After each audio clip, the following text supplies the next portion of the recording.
तो बेटा हमने आज जो है वो चैप्टर नंबर 4 जो है इसको स्टार्ट करना है। तो चैप्टर नंबर 3 तक हमारे हर लिहाज से जो कोर्स था वो कंप्लीट हो चुका है। तो चैप्टर नंबर 4 का जो नेम है, जैसे कि आपको नज़र भी आ रहा होगा, ये है pollutants and there effects on the environment. कि हमारी जो इन्वायरमेंट है उसको कौन कौन से चीज़ें हैं जो कि पोल्यूट करती हैं, गंदा करती हैं, और पोल्यूट कौन कौन सी ऐसी ख़ास गैसेज हैं जो कि हमारी इन्वायरमेंट को पोल्यूट करती हैं, और उनके हमारे जो हैं इन्वायरमेंट पर क्या असरात होते हैं, और उसके अलावा जो है हमारे ह्यूमन ऑर्गन सिस्टम जो है उसके ऊपर कौन से असरात हैं। इसके अलावा जो है हम जो है इसको सेव करने के लिए, बचाने के लिए हम कौन कौन से जो है स्टेप्स जो है वो ले रहे हैं, या हम किस तरह से एयर पोल्यूशन को जो है वो कम कर सकते हैं पहले की निस्बत से।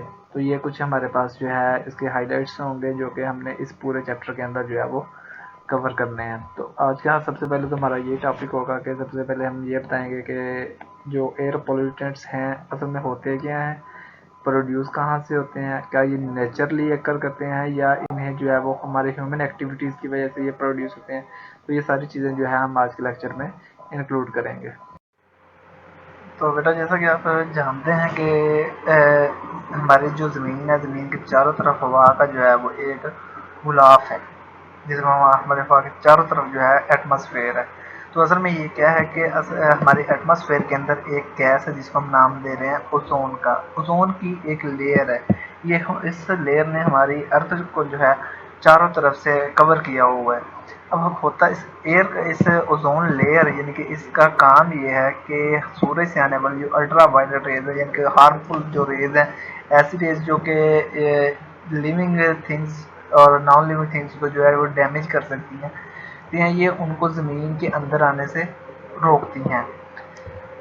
तो ये असल में एक आपका, इसको आप ऐसे भी कह सकते हैं कि ये एक प्रोटेक्टिव लेयर है जो कि हमारी हिफाजत करती है सूरज से आने वाली नुकसानदेह रेडिएशन से। तो अब होता ये है कि हम ज़मीन के ऊपर, जैसा कि हमने अपने पिछले लेक्चर में पढ़ा था कि बहुत सारी ऐसी गैसेज हैं जो कि ह्यूमन एक्टिविटीज़ की वजह से जो है वो एयर के अंदर स्प्रेड हो रही हैं, जिसमें हमने कहा था कि हमारे पास ऑक्साइड्स ऑफ नाइट्रोजन थे, सल्फर डाइऑक्साइड थी, इसके अलावा जो क्लोरोफ्लोरोकार्बन्स थे। तो उसमें ये जो क्लोरोफ्लोरोकार्बन्स हैं जो कि हमने जिसमें बात की थी कि ये हम जो है स्प्रे वगैरह जो है उसमें इस्तेमाल करते हैं, या एरोसोल्स वगैरह में। तो उसमें क्या है कि अभी ये क्लोरोफ्लोरोकार्बन्स ये करते हैं कि ये केमिकल रिएक्ट करते हैं ओजोन लेयर्स के साथ, और जब ये केमिकल रिएक्ट करते हैं तो एज द रिजल्ट ये ओजोन लेयर को डिस्ट्रॉय कर देते हैं, ख़त्म कर देते हैं।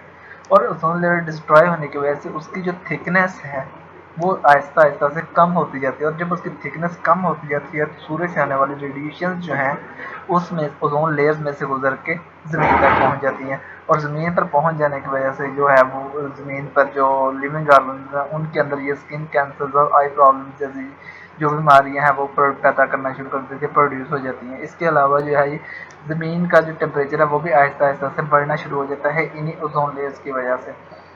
तो ये था हमारे पास और ये सारा जो प्रोसेस है जिसके अंदर हमारी जो ओजोन लेयर है वो बारीक हो रही होती है, थिन हो रही होती है, इस सारे प्रोसेस को हम नाम दे देते हैं कि ओजोन डिप्लीशन। इसको एक बार रीड आउट कर लेते हैं।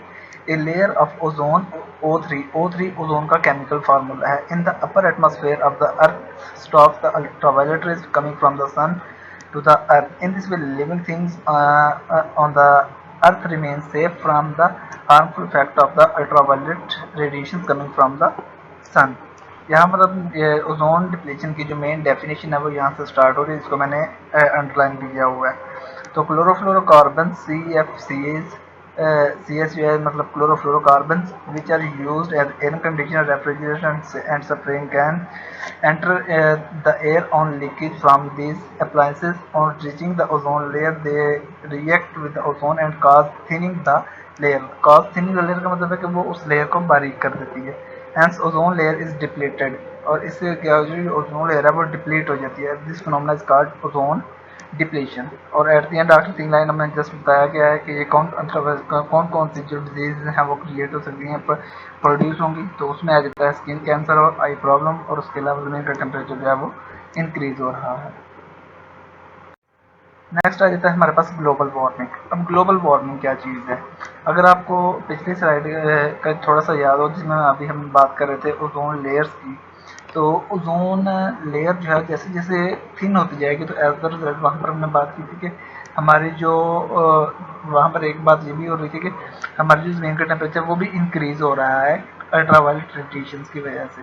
तो जिससे जब हमारी पूरी अर्थ का टेम्परेचर एवरेजली जो है वो इंक्रीज़ हो जाएगा, बढ़ना शुरू हो जाएगा, तो फिर हम उसको नाम देते हैं ग्लोबल वार्मिंग। ग्लोबल का मतलब है कि पूरी दुनिया, वार्मिंग का मतलब है हीट अप होना, यानी कि ग्लोबल वार्मिंग यानी कि पूरी दुनिया का हीट अप होना। और इसकी जो मेन काज है वो वही बन जाएगा chlorofluorocarbon, oxides of nitrogen and sulphur dioxide वगैरह जो हमारे पास ग्रीन हाउस गैसेज थी, वो तमाम जो है इसका मेन जो है वो इफेक्ट है। इसको एक बार रीड आउट कर लेते हैं।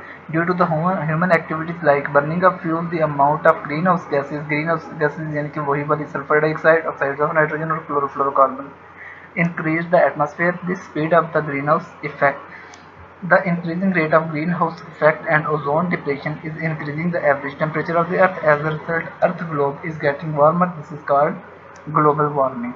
तो इसके जो कुछ इफेक्ट्स भी हैं, जैसा कि आपको इधर नज़र आ रहा होगा नीचे फिगर नंबर 4.7 में कि कुछ एरियाज जो ऐसे जो लो कोस्टल एरियाज हैं, यानी कि समुद्र के किनारे पर जो शहर है और वो ज़्यादा ऊंचाई पर नहीं है, तो वहाँ पर अक्सर जो है वो सैलाब, फ्लड का आ जाना, सैलाब वगैरह का आ जाना। इसके अलावा जो हमारे पोलर रीजन्स हैं, जैसे कि अंटार्कटिक वहाँ पर जो है वो आइस की लेयर जो है वो टेम्परेचर की वजह से आइस वहाँ पर बहुत हद तक जो है वो पिघल रही है, मेल्ट हो चुकी है, जिस वजह से वहाँ पर रहने वाले जो लिविंग थिंग्स हैं, जैसे कि पोलर बेयर्स या कुछ खास किस्म के वेल्स भी हैं, तो ये क्या करते हैं कि इनकी वहाँ पर जो ज़िंदगी है वो ज़्यादा से ज़्यादा दुशवार हो रही है, इनके वहाँ पर उन्हें जो है लिविंग थ्रेट्स जो है वो बहुत ज़्यादा हैं। नेक्स्ट आ जाता है हमारे पास एसिड रेन। एसिड रेन क्या चीज़ है कि एसिड रेन है, जैसा कि हमने अपने पिछले लेक्चर में बात किया था कि जो ग्रीन हाउस गैसेज हैं जब वो बारिश के पानी के साथ मिल जाती हैं, तो एज अ रिजल्ट हमारे पास जो है वो मुख्तलिफ किस्म के जो है एसिड्स प्रोड्यूस होते हैं। जैसे कि सल्फर डाइऑक्साइड जब पानी के साथ केमिकल रिएक्ट होते हैं तो वो हमारे पास सल्फ्यूरिक एसिड बन जाता है। इसी तरह जो ऑक्साइड्स ऑफ नाइट्रोजन है, जब वो पानी के साथ मिल जाएंगे तो वो as a result nitric acid produce हो जाएगा। और इस वजह से क्या होगा कि ये जो बारिश होगी वो उस बारिश को कहते हैं कि वो एसिड रेन है। इसको एक बार रीड आउट कर लेते हैं फर्स्ट पैराग्राफ को, जो कि हाईलाइटेड है। Sulfur dioxide and oxides of nitrogen are present in the atmosphere as the air pollutant. They get dissolved in the water vapor and clouds and turned into the acid like sulfuric acid and nitric acid. These acids make rainwater acidic. The effects of acid on element plant building as shown, और कुछ जो है plants के ऊपर या animals के ऊपर, या इसके अलावा जो है हमारे पास जो स्टोन वर्क्स हैं, यानी कि हम जो घर वगैरह बना रहे हैं, या उसके अलावा और भी चीज़ें, और इसके बाद जो मेटल्स वगैरह हैं उनके ऊपर इनके कौन कौन से इफेक्ट्स हैं, ये आपको फिगर नंबर 4.9 जो है इसमें नज़र आ रहे होंगे।